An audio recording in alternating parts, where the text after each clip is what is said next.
Polish sounds like a cute language. It sounds like French. I also understood it quite a bit. Maybe it's the most complicated language. If I come to Gdansk, people won't understand. I can't really tell which one is closer. Maybe Czech, we will test it by testing you. Actually, it's kind of surprising. I didn't expect this. Miłość and láska, mercy and love, all mixed up. Cześć, Damian. Cześć. I'm a Slovak native. You're a Polish native. The real question is whether I can understand some Polish without studying it. And then I will also test you in Slovak and Czech. Let's start with something simple. Poszedłem w kwietniu do małej biblioteki, gdzie udało mi się wypożyczyć 2 książki. Jedna z nich była o tematyce historycznej, a druga nazywała się Klub Umarłych Poetów, która była adaptacją filmu o tym samym tytule. Na początku przeczytałem książkę i nie wiedziałem, że adaptuje ona film. Dowiedziałem się o tym dopiero później. It wasn't complicated. In May, you went to a library. This is one of the false friends. All right, so it's not May. Which month is it? It's April. Květen in Czech, and that would be May. So that's a false friend. So in April, you borrowed 2 books from the library, the Club of Deaf Poets. It was actually based on a movie, but you didn't find out until later, right? You found out later. Perfect. So this was easy. Let's make it more difficult. Od września dzieci i młodzież czekają duże zmiany. W klasach 1 i 4 szkoły podstawowej oraz przedszkolach zacznie obowiązywać Reforma 26, czyli kompas jutra, która wprowadzi nową podstawę programową. Edukacja zdrowotna stanie się przedmiotem obowiązkowym. Do szkół wejdzie również przyroda. Na podpis prezydenta czeka także zakaz używania telefonów komórkowych. I remember the last sentence. The ban of using mobile phones is waiting for the president's approval. That was easy, the last sentence. And about the rest, it was about changes in the school system, that there would be health education. Yes. Health and nature, something with nature, right? Like a science. Science, I guess. natural science. All right, this is what I remember. I'm sure I forgot something. What did I forget? There is a reform called Reform 26, and the official name for it, I guess, is Kompas Jutra.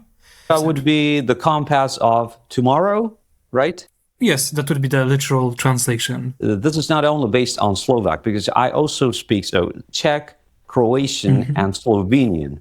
So, for example, Jutra, I understand that from Croatian and Slovenian. All of these languages help me a little bit to understand Polish. Alright. Najprościej ujmując, przepis prawny to najmniejsza jednostka redakcyjna tekstu prawnego. Może występować jako artykuł, paragraf, ustęp, punkt lub litera, a czasem nawet jako fragment zdania, który dopiero w połączeniu z innymi częściami nabiera pełnego znaczenia. A legal norm is the smallest unit of law. It can be an article, a paragraph, a point. Yeah, like you have different units of a legal text. Or a letter. Or a letter, or just a letter. Yeah, and it has full meaning within the context of the law. Was that right? Yes, pretty much that was correct. It's interesting because I can understand quite a lot, but it's passive. And without studying, I wouldn't be able to speak. Would you say it was more close to Slovak, Czech, or maybe some other language? I can't really tell which one is closer. Maybe Czech sounds closer. You know why? Because of the z. As far as I know, it's only used in Czech and Polish. But the next question would be to find out whether Slovak or Czech is closer to Polish, and we will test it by testing you. Môžem ti povedať niečo o tom, ako sa učiť jazyky? Niekto hovorí, že by si sa mal venovať učeniu jazykov každý deň a každý deň sa učiť nové slovíčka, počúvať jazyk a snažiť sa hovoriť. Actually, I think I understood most of it, like about studying a language, how to learn new words and so on. So you're able to understand it, maybe some Czech. Rád cestuji a poznávám nové lidi, proto se učím jazyky. Každé ráno studuji nová slovíčka, večer se dívám na filmy z titulky. Moje kamarádka mi pomáhá s gramatikou. Myslím, že mluvit cizím jazykem je skvělá věc. I also understood it quite a bit. You said something like, I like traveling because it can help me learn a language. And you also said you had a friend who helps you learning grammar or something. Yeah, exactly. Understand the last few words, however. Myslím, že mluvit cizím jazykem je skvělá věc. Speaking a foreign language this can be difficult maybe because it's skvělá věc. Do you understand skvělá věc? No, I have no idea. It's a great thing, means. But thing in Polish it's rzecz, right? Rzecz. Prawo rzeczowe. I studied law. Prawo rzeczowe would be like the law on things, but rzecz in Slovak it means speech. Reč is speech. So again, it's a false friend. Európsky parlament schválil nové právne predpisy zamerané na reguláciu digitálnych trhov. So like the Parliament of Europe, I know what you said, but I don't really know how to translate it. So agreed to implement something like a law regarding digital markets. Actually pretty good. Now let's try Czech. Smluvní strany jsou povinny dodržovat zásady právního státu a transparentnosti hospodářské soutěže. Both of the sides should follow the transparency and something. Yeah, zásady právního státu, that would be the principles of rule of law and transparency.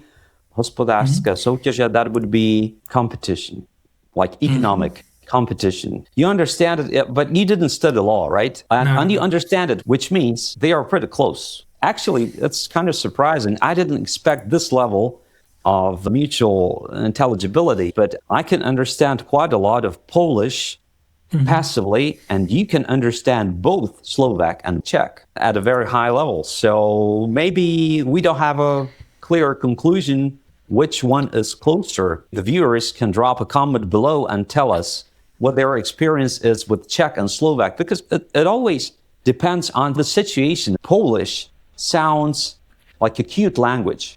It sounds to me like when you take Romance languages, it sounds like French from Romance languages. For example, when you want to say that something is fresh in Czech, it's a čerstvý. I believe. The same in Slovak. So in Polish, it means like the complete opposite. So it means like stale. Stale. Wow. And that's a real trap. In Slovak and Czech, láska means love. But then we have milost, that's mercy, and miłość in Polish, that would be love, right? That's correct. Yeah. Those are the false friends, miłość and láska, mercy and love all mixed up.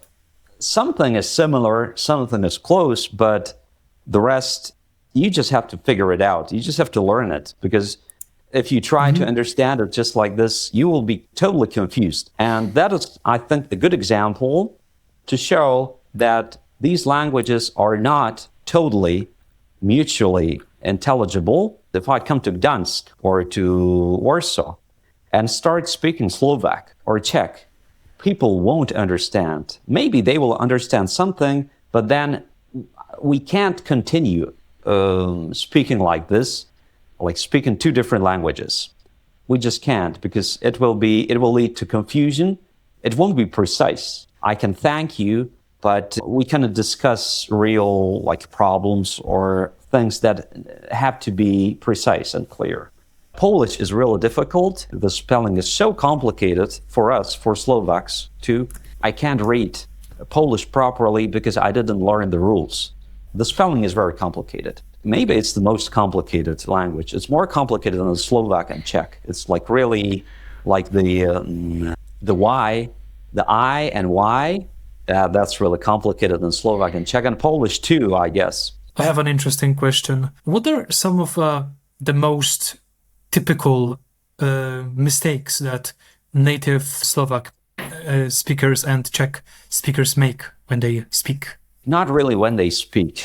They don't make mistakes when they speak. Sometimes there are like dialects. For example, in Eastern Slovakia, it's interesting that they put the accent on the penultimate syllable.